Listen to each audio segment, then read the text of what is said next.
할렐루야. 네. 우리 교회 2025년 표어가 뭐였죠? 이 세상 그 무엇보다 네. 하나님을 더 사랑하는 우리 교회. 네? 자, 우리 이 세상 그 무엇보다 하나님을 사랑하는 우리 교회. 다 긴데 제가 정확하게 말씀드릴게요. 이 세상 그 무엇보다 하나님을 사랑하는 우리 교회. 네. 내신 분도 모르시는. 자, 우리 다 같이 한번 외쳐볼까요? 이 세상 그 무엇보다 하나님을 사랑하는 우리 교회. 자, 다시 시작. 이 세상 그 무엇보다 하나님을 사랑하는 우리 교회. 다시 한 번 더. 이 세상 그 무엇보다 하나님을 사랑하는 우리 교회. 네, 이제 까먹지 않으시죠? 네, 항상 우리 2025년도 이제 붙일 거예요. 그래서 2025년도 항상 이 표어를 가지고 우리가 신앙생활하는 우리 교회 되길 예수님을 축복합니다. 네, 오늘 제목은 생명의 성령의 법 아래서 하나님을 사랑하자입니다. 생명의 성령의 법 아래서 하나님을 사랑하자. 오늘 제목이 뭐라고요? 법 아래서 하나님을 사랑하자. 네.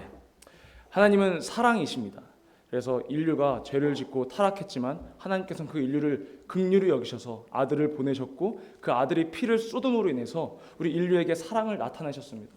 그래서 우리 인류는 그 피를 보고 믿음으로써 하나님의 사랑을 알게 되었고 또 지금은 성령을 보내주심으로 인해서 우리 안에 그 하나님의 이름을 모심으로 인해서 지금도 우리 하나님의 사랑을 누리고 있는 것입니다. 우리는 하나님의 자녀로서 하나님의 사랑을 받을 권리가 있고 또 하나님의 자녀로서 권세가 있습니다. 우리가 예수와 연합한 자들로서 하늘을 상속받는 그런 후사가 되었습니다. 하나님께서 베풀어 주신 이 사랑을 우리가 거부한다면 그 자는 이미 심판받은 자요, 불신앙하는 자요, 죄 가운데 머무는 자입니다. 죄의 삭은 사망입니다. 사망의 권세자는 마귀예요. 마귀와 함께 영벌에 처해진다는 것입니다.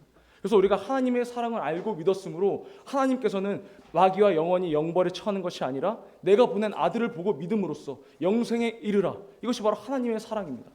세상에 속하지 아니하고 진리를 알므로 예수께 속함으로 아들에게 속함으로 아버지 집에 이르는 것. 이것이 아버지께서 원하시고 또 원하시는 것입니다. 아버지께서 내 안에 내가 아버지 안에 있는 것 같이 저희도 다 하나가 돼요. 무엇으로 하나가 돼요? 앞에서 보면 진리라고 계속 말씀하십니다. 우리는 진리로 하나가 되는 것입니다. 이 진리는 여기서 말씀하신 것처럼 이 요한복음 17장은 예수께서 아버지께 기도하는 장면이에요. 이 진리는 아버지의 말씀이 곧 진리니이다 라고 말씀하고 계십니다. 진리는 예수께서 하신 그 아버지의 말씀, 그 말씀이 곧 진리인데 이 과거에는 어떤 선지자들도 어떤 천사들도 그 진리를 전하지 못했습니다. 예수께서 오셔야지만이 예수의 입을 통해서야지만이 그 진리가 전해질 수 있었어요. 왜냐? 그 아들만이 아버지를 보았고 아들만이 아버지의 말을 들었고 아들은 자기 자의로 말하는 것이 아니라 아버지께서 이르신 말씀을 하신다고 하셨어요.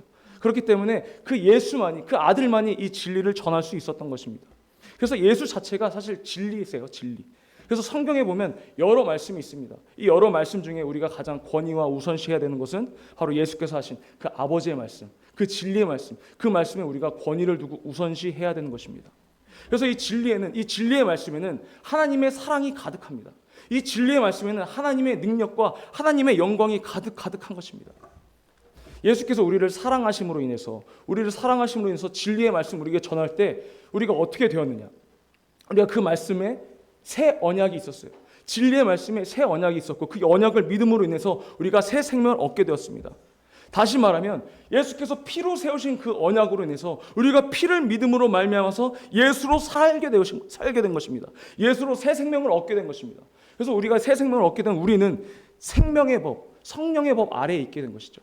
그리고 과거에는 율법이 있었습니다. 그 율법은 죄와 사망의 법, 정죄하는 법, 죄를 가르치는 법이라고 했어요.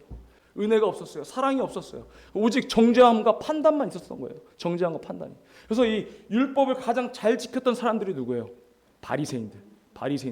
그 바리새인들은 정말 우리만 율법을 잘 지켜. 그러니까 너희들은 다 정죄받고 판단받아야 돼. 우리만 율법을 잘 지키기 때문에 너희들이 병든 거 다 저주받는 거야. 그러니까 그 사람들을 쫓아냈어요. 우리만 잘 지키는 거야. 우리만. 그러니까 우리끼리 모여서 그 사람들을 정죄하고 판단합니다. 그러다 보니까 이들에게 사랑이 없어요. 이들에게 그냥 행위로서 그냥 율법을 지키는 행위만 있었던 거예요. 그랬더니 속은 까맣죠. 속에선 범죄가 계속 일어납니다. 그렇지만 겉은 안 그런 척, 사랑하는 척, 위하는 척, 내가 하나님께 경건한 척, 그런 척을 하는 거예요. 그러니까 이들의 목이 고다지게 되는 것입니다. 그래서 예수께서 이 모습을 보시고 이들에게 뭐라고 하셨느냐? 독사의 자식들아 라고 힐책하시는 것입니다. 그럼 오늘날의 율법이 우리에겐, 이방인들에겐 뭐가 됐어요? 양심의 법이 되었습니다. 양심의 법. 그 양심의 법. 그러면 우리의 믿음과 우리의 구원은 이 양심을 뛰어넘어야 되고 초월해야 되는 것입니다. 그렇다면 이 양심에 털난 그런 행동을 해야 되는 것인가?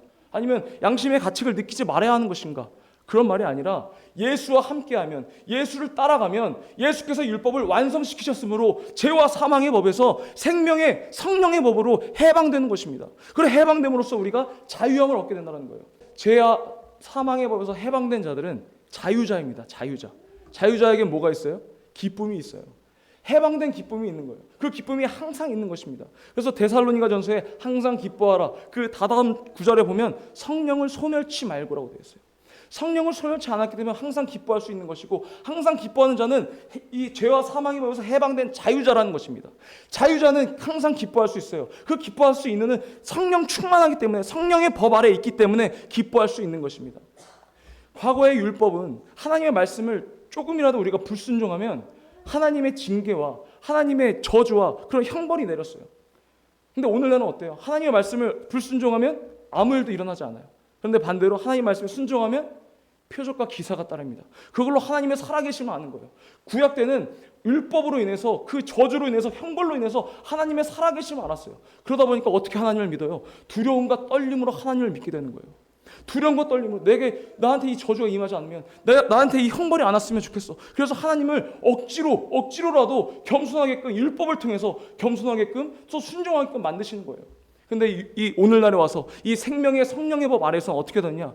기쁨으로, 하나님이 나와 함께 하심으로, 표적과 기사가 나타남으로 하나님이 나와 함께 하신다. 그 기쁨으로 우리가 자유한다는 것이죠.